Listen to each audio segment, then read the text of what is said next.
Hey guys, welcome to my channel. I'm Daniela, and in this week's video I'm just going to do a little recap of all the stuff I wish I knew before moving to London. Not that it would have changed my decision to migrate here, but it would have been nice to know. Like, it would have been good to like pre-condition my mind and like probably lower my expectation as well. So if that's something you're interested in, go ahead and click subscribe, like, comment and share. So the first thing I wish I knew, I wish someone had told me, is in regards to job hunting. And that's because like I was thinking like, yeah, I have a qualification, I did accounting back home, like easy one too. I should be able to land a job. Like, I'm going to get a job in like finance, investment banking, like, yeah, corporate world, here I come. But that wasn't the case. That wasn't the case.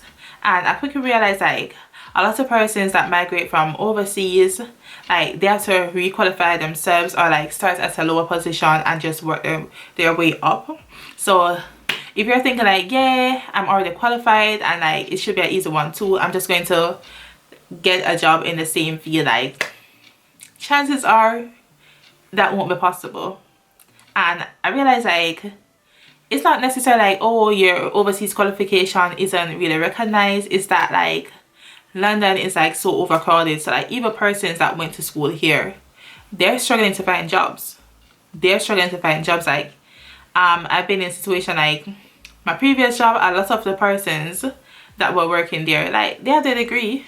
They have their degree. Like they've been to uni, they've been to college, like they just finished college like 2 or 3 years now, still struggling to like get that perfect job. So you have to get a little retail job until that ideal job comes about. So in my case, that was like a big adjustment for me, because I was thinking like, yeah, like easy one too, I'm going to work at PwC or like Citibank or one of those like big companies. That's where my mind was. And like it was like, how should I say, a bit of a disappointment when I wasn't able to like get a job in that field or like with any of those companies. So yeah, I think before coming here, like probably do your research, like speak to persons that have migrated here before and like get a little insights from other persons that have walked the road before you, and like see what route you think you should take in regards to landing that ideal job that you want. Sticking along with job related points, the next one is that when you finally land that job, you're going to get emergency tax. Yeah, emergency tax. Like it seems as though emergency tax is when they don't know what tax code to put you on, because like it's your first job in a country, they don't have any records of you, so they just like take a lump sum. In my case, that's what they did. They took a huge lump sum of my first pay, and then not to worry though, they eventually give it back to you, but you just have to like pre-condition them like, yeah, this is my first job in the country and I'm going to get emergency tax. So when that does happen to you, you aren't too surprised. It doesn't come as a shocker. So if you have bills, anything like to start out, like you need to like check your finances for that month, because that first paycheck, if you're relying on that first paycheck to like cover all the expenses, it won't. Because like in my situation, my first paycheck, they took £600 from me. £600. I was paid in August.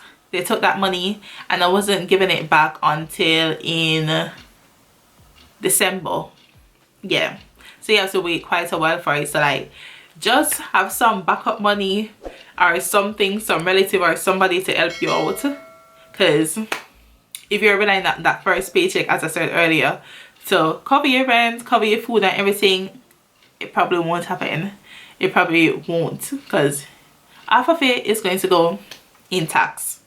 I know for many people, they're thinking like, oh, living overseas is their way out of poverty, like it's supposed to be some get rich scheme, and then automatically like you migrating here is just going to solve all your problems. Like, let me tell you, you're in for a wide awakening. You're in for a wide awakening, because especially if you're moving to London, Probably if you live like in Birmingham or Newcastle or somewhere else where it's much cheaper, then you might be able to like save up a significant amount of your money and build that dream home back home. But if you're thinking you're moving to London and it's just going to be some rich quick scheme and like you're just going to like be like showering in money, that won't be the case, because like chances are your starting salary won't even be enough for you to save anything significant out of it.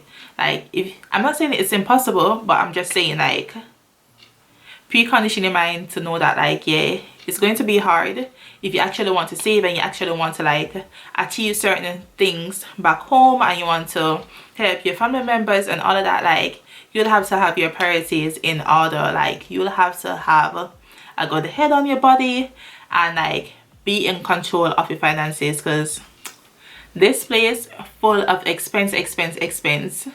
So the next point you probably need to consider is that London has extremely high levels of air pollution.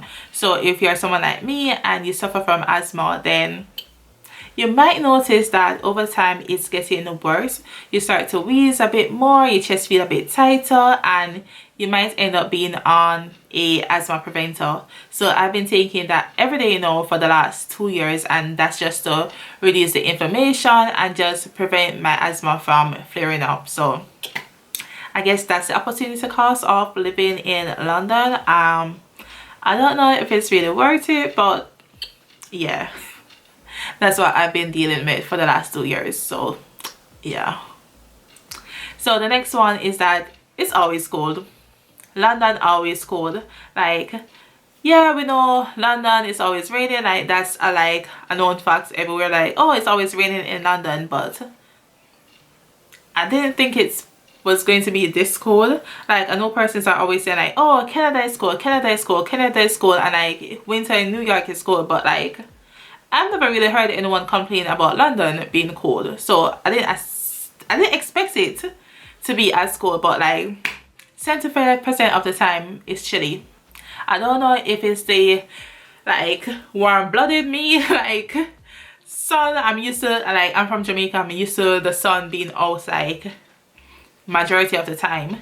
I'm not accustomed to this cold chilly weather as yet, but like it's always cold. So regardless of you seeing the sun out, like you have to wear your jacket, and I wasn't prepared for that. Like, I think I chanced it a few times just going out with the hoodie, and I have suffered. And then even in the winter, like, I misjudged the weather outside and I didn't wear my proper boots, and then like in the night my legs are aching me. So don't underestimate the weather. Don't underestimate the weather. So like, just be prepared for that as well. And for the final point, it's that London antisocial, bad. Like, you see on Instagram like, oh, everyone's always going out, everyone's at brunch, everyone's doing this, everyone's clubbing, but the reality is most persons work a 9 to 5, so like no one has time to be just socializing here and there with anyone. And I don't know if it's because like I came at an age where like most persons would have gone through the old meeting friends phase. Like, I didn't go uni, I didn't go college, I didn't go high school there, so probably it's a bit more harder for me. But I realized like unless from like meeting persons at work, where am I going to meet anyone?